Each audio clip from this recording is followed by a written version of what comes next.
ಪಂಚಮಸಾಲಿ ಮೀಸಲಾತಿ ಹೋರಾಟದ ಬಗ್ಗೆ ಈಶ್ವರ್ ಖಂಡ್ರೆ ಪ್ರತಿಕ್ರಿಯೆಯನ್ನ ಕೊಟ್ಟಿದ್ದಾರೆ. ಸರ್ವರಿಗೂ ಸಮಪಾಲು, ಸರ್ವರಿಗೂ ಸಮಬಾಳು ಎಂಬುವುದು ನಮ್ಮ ತತ್ವ.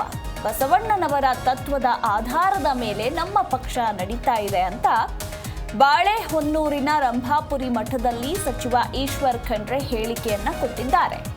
ಕಾಂಗ್ರೆಸ್ನಿಂದ ಯಾವ ಜಾತಿಗೂ ಅನ್ಯಾಯ ಆಗೋದಕ್ಕೆ ಬಿಡಲ್ಲ. ಸರ್ವರಿಗೂ ಸಮಪಾಲು, ಸರ್ವರಿಗೂ ಸಮಬಾಳು ಅನ್ನೋದೇ ನಮ್ಮ ತತ್ವ. ಬಸವಣ್ಣನವರ ತತ್ವದ ಆಧಾರದ ಮೇಲೆ ನಮ್ಮ ಪಕ್ಷ ನಡೀತಾ ಇದೆ. ಹೀಗಾಗಿ ಕಾಂಗ್ರೆಸ್ನಿಂದ ಯಾವ ಜಾತಿಗೂ ಕೂಡ ಅನ್ಯಾಯ ಆಗೋದಕ್ಕೆ ನಾವು ಬಿಡೋದಿಲ್ಲ ಅಂತ ಸಚಿವ ಈಶ್ವರ್ ಖಂಡ್ರೆ ಹೇಳಿಕೆ ಕೊಟ್ಟಿದ್ದಾರೆ. ಸರ್ವರಿಗೂ ಸಮಬಾಳು, ಸರ್ವರಿಗೂ ಸಮಪಾಲು. ಬಸವಣ್ಣನವರು ಏನು ಹೇಳಿದ್ದಾರೆ ಆ ತತ್ವಾದರ್ಶದ ಮೇಲೆ ನಡೆಯುವಂಥ ನಮ್ಮ ಪಕ್ಷ. ಹೀಗಾಗಿ ಇವತ್ತು ನಾವು ಯಾವ ಜಾತಿಗೂ ಅನ್ಯಾಯ ಆಗದ ರೀತಿ ಏನು ಸರ್ವೋಚ್ಚ ನ್ಯಾಯಾಲಯದ ಒಂದು ತೀರ್ಪಿದೆ, ಆ ತೀರ್ಪಿನ ಪ್ರಕಾರ ಯಾರು ಪರ್ಮನೆಂಟ್ ಹಿಂದುಳಿದ ವರ್ಗಗಳ ಆಯೋಗ ಇದೆ ಅವರು ಹೋಗಿ ಸರ್ವೆ ಮಾಡ್ತಾರೆ, ಸಾಮಾಜಿಕ ಶೈಕ್ಷಣಿಕ ಒಂದು ಸಮೀಕ್ಷೆ ಮಾಡಿ ಆ ಸಮೀಕ್ಷೆ ಆಧಾರದ ಮೇಲೆ ಯಾವ ಸಮುದಾಯ ಎಲ್ಲಕ್ಕಿಂತ ಹೆಚ್ಚಿನ ರೀತಿಯಲ್ಲಿ ಹಿಂದುಳಿರುವಿಕೆ ಇದೆ, ಆ ಹಿಂದುಳಿರುವಿಕೆ ಆಧಾರದ ಮೇಲೆ ಪ್ರತಿಯೊಬ್ಬರಿಗೂ ಸಮಾನವಾಗಿ ಅವರಿಗೆ ಸಾಮಾಜಿಕ ನ್ಯಾಯ ಕೊಡುವಂಥದ್ದು ಸರ್ಕಾರದ ಜವಾಬ್ದಾರಿ ಇದೆ. ಸಂವಿಧಾನಾತ್ಮಕವಾದಂಥ ಪ್ರತಿಯೊಬ್ಬರು ಜಿ ಕನ್ನಡ ನ್ಯೂಸ್ ಈಗ ನಿಮ್ಮ ಮನೆಯಲ್ಲೇ ನೋಡಿ. ಎಲ್ಲ ಕೇಬಲ್ಗಳಲ್ಲಿ ಈಗ ಲಭ್ಯ.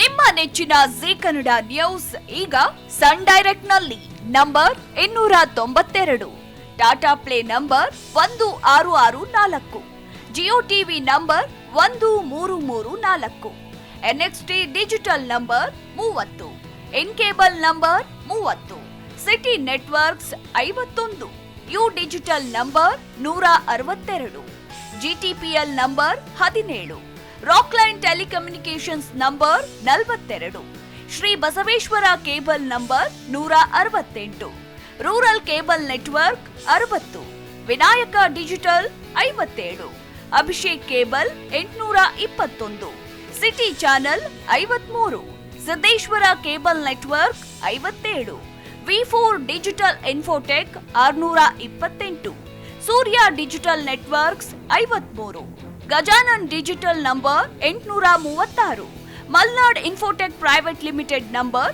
56, Metrocast number 830, Victory digital number 167ರಲ್ಲಿ ನೋಡಿ ಆನಂದಿಸಿ.